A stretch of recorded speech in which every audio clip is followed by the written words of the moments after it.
இந்த சந்தர்ப்பத்தில் பொதுவாக மக்கள் மன்றத்தில்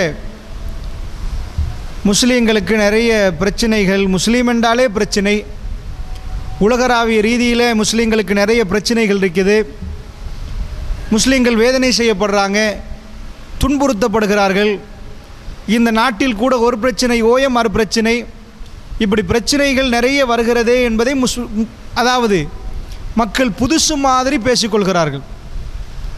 அல்லாஹ் ரப்புல் இஸ்ஸத் திருக்குர்ஆனில் சொல்கிறான், இந்த தீனை பொறுத்தளவில் இந்த தீனுடைய வடிவம் எப்படி என்றால், இன்னன்னாஸ கது ஜமஉ லக்கும் ஃபக்ஷௌஹும், அவர்களுக்கு சொல்லப்பட்டால் மக்கள் உங்களுக்கு எதிராக திரண்டு விட்டார்கள், பயந்து கொள்ளுங்களப்பா, வரப்போகிறாங்கன்னு சொன்னால் ஃபஸாதஹும் ஈமானா, அவங்க ஈமான் சும்மாவே கூடுமாம். இஸ்லாம் எதை ஈமானுக்குரிய அம்சமாக சொல்லுதோ அதை புதுசாக மக்கள் பேசுகிற மாதிரி இருக்குது. முஸ்லீம் நாடுகளில் பிரச்சனை, முஸ்லீம்களுக்கு பிரச்சனை, முஸ்லீம்களுடைய ஜனாசா பிரச்சனை, முஸ்லீம்களுக்கு அந்த பிரச்சனை, முஸ்லீமுக்கு இந்த பிரச்சனை. முஸ்லீம் என்றாலே பிரச்சனையை சந்திக்கணும் என்பதை குர்ஆன் சொல்லுது. ரசூல் ஸல்லல்லாஹு அலைஹி வஸல்லம் அவர்களும் சஹாபாக்களும் என்ன தப்பு பண்ணாங்க? அவர்கள் எந்த தப்பும் பண்ணல, தப்பான விஷயங்களை கண்டித்தார்கள். இது தவறு என்று சொன்னாங்க, இது பிழை என்று சொன்னாங்க. நீங்கள் வணங்கக்கூடிய தெய்வங்கள் எல்லாம் பிழை, சிலை வடிக்கக்கூடாது என்று சொன்னார்கள். இந்த விஷயங்களை அந்த மக்கள் மன்றத்திலே ரசூல் ஸல்லல்லாஹு அலைஹி வஸல்லம் அவர்கள் போதித்தார்கள். இறைவன் ஒருவன் தான், அவனை நாம் இப்படித்தான் வணங்க வேண்டும், நீங்கள் இப்படி வணங்கக்கூடிய விதம் பிழை என்பதை ரசூலுல்லாஹ் சொன்னாங்க. இதுக்காக ஆத்திரப்பட்டவர்கள், லா இலாஹா இல்லல்லாஹ் முஹம்மதுர் ரசூலுல்லாஹ்னு சொன்னதுக்கு ஆத்திரப்பட்டவர்கள் அவர்கள் இவர்களுக்கு எதிராக திரள ஆரம்பித்தாங்க. சும்மா இல்லை, ரசூல் ஸல்லல்லாஹு அலைஹி வஸல்லம் அவர்கள் சஹாபாக்களை திருட சொல்லலை, விபச்சாரம் செய்ய சொல்லலை, அந்த மக்களுக்கு நேர்மையாக சொல்லிக் கொடுத்தாங்க. குடிக்காதீங்க, குழந்தைகள்லாம் புதைக்காதீங்க, இந்த மாதிரி உயிரோட இந்த தப்பை பண்ணாதீங்க என்பதற்காக வேண்டி அவர்கள் கொடுத்த பரிசு என்ன? ரசூலுல்லாஹ்வுக்கு உங்கள் தலை வேணுமென்று கேட்டாங்க, உங்களை உயிரோடு நாம் பிடிக்கணும் என்று கேட்டாங்க, இல்லைன்னா உங்களை கொல்லணும் என்றாங்க. இதுக்காக வேண்டி அவர்கள் முயற்சி செய்ததை நீங்கள் கேள்விப்பட்டிருப்பீங்க. கொஞ்ச நெஞ்சம் இல்லை, ஊரை விட்டு அனுப்பினார்கள். போன பிறகு மதீனாவுக்கு அவர்கள் படையெடுத்து கிளம்பி வந்தார்கள். 10,000 பேர் ஒன்று சேர்ந்து வந்தார்கள். வந்து மதீனாவை முற்றுகையிட்டார்கள். இந்த வைராக்கியம் ஒரு சின்ன வைராக்கியமாக இருந்தால் ஒரு கிழமையில் மறந்திருக்கணும், அவங்க ஒரு மாதத்தில் மறந்திருக்கணும். ரசூல் ஸல்லல்லாஹு அலைஹி வஸல்லமுடைய பிரச்சாரம் தொடக்கப்பட்டு கிட்டத்தட்ட 10-18 ஆண்டுகள் வரைக்கும் இந்த பிரச்சனைகள் ஓயல்ல. அதுக்கு பிறகு வேற விதமாக மாறிச்சு. குறைஷிகளுடைய பிரச்சனை, ஹுதைபியா உடன்படிக்கை வரைக்கும் அவர்கள் பிரச்சனை படுத்திட்டே இருந்தாங்க. அந்த அளவுக்கு ரசூலுல்லாஹ்வோட அவங்க கோபப்படுறதுக்கு என்ன நடந்துச்சு? அதான் கேள்வி.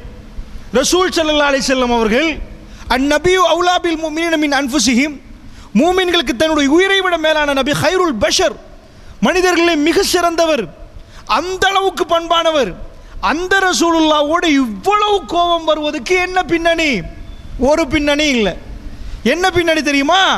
ஷைத்தானுக்கு வெறுப்பூட்டக்கூடிய கொள்கை லா இலாஹா இல்லல்லாஹ். இந்த பாதை ரசூல் ஸல்லல்லாஹு அலைஹி வஸல்லம் அவர்கள் அல்லாஹ் வேதத்தில் சொல்றான், குல் ஹாஸிஹி சபீலி, இது என்னுடைய பாதை என்று சொல்லுங்கள். நீங்க குர்ஆனை நிறைய பிரட்டி பார்த்தீங்கன்னா சிராத்துல் முஸ்தகீம், பாதை பாதை என்றே வரும். இந்த பாதை ரோட், இதை வந்து ரோட்டா அல்லாஹ் சொல்றான். இந்த கொள்கையை யாரெல்லாம் ஏற்றுக்கொள்றாங்களோ அவங்க எல்லாம் ஒரு பாதையில் போறாங்க. இப்போ நம்ம ரோட்டில் போகிறோம், போனால் அளவு கிட்டால திரும்பணும், அப்போ தான் குருநாகலை போகலாம். நேராக போனால் கண்டிக்கு போயிடுவோம்.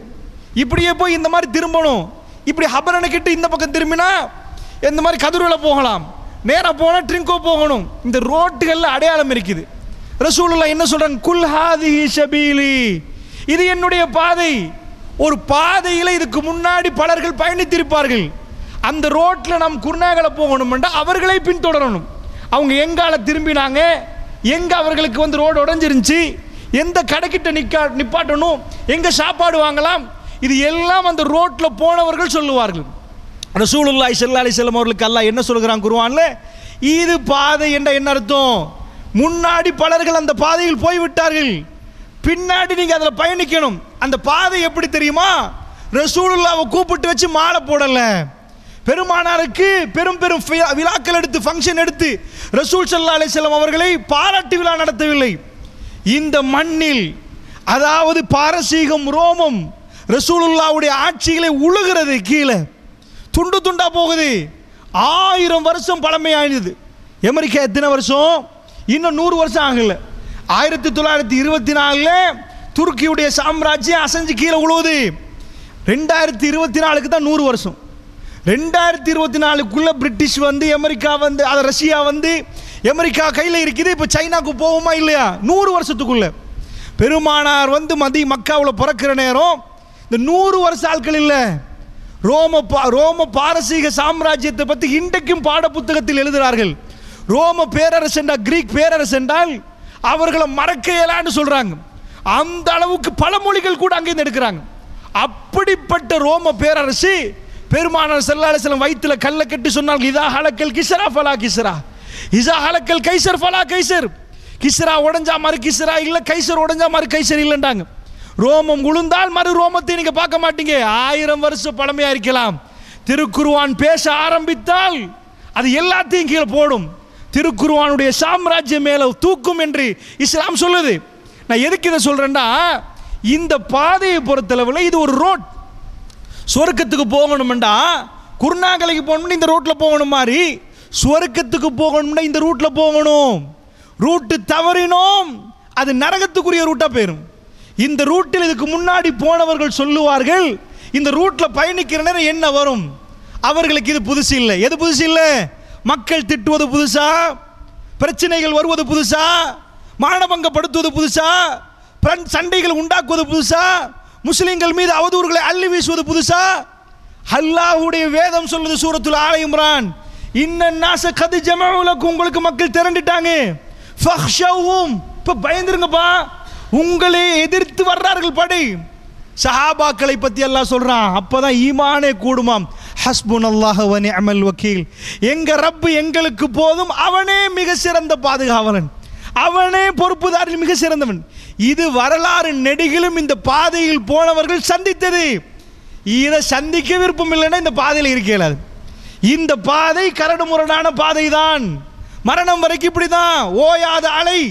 அடுத்த அடுத்த அடுத்த அடுத்த பிரச்சனைகளை சந்திக்கிற நேரம் நாம் பொறுமையாக நின்று அல்லாஹ்விடம் முறையிடணும், அல்லாஹ்விடம் சொல்லணும், நிஅமல் மௌலா வ நிஅமல் வக்கீல், மிக சிறந்த பாதுகாவலன், மிக சிறந்த உதவியாளனை நீங்கள் கண்டுகொள்வீர்கள்.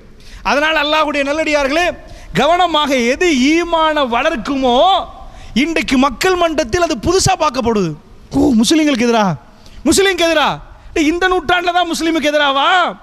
இதுக்கு முன்னாடி இல்லையா? எத்தனை ஆண்டு காலமாக முஸ்லீமுக்கு எதிரான இந்த பிரச்சனைகளை பார்த்து கொண்டிருக்கிறோம். அல்லாஹ்வுடைய நல்லடியார்களே, நான் ஏன் இதை சொல்கிறேன் என்றால், இந்த பாதை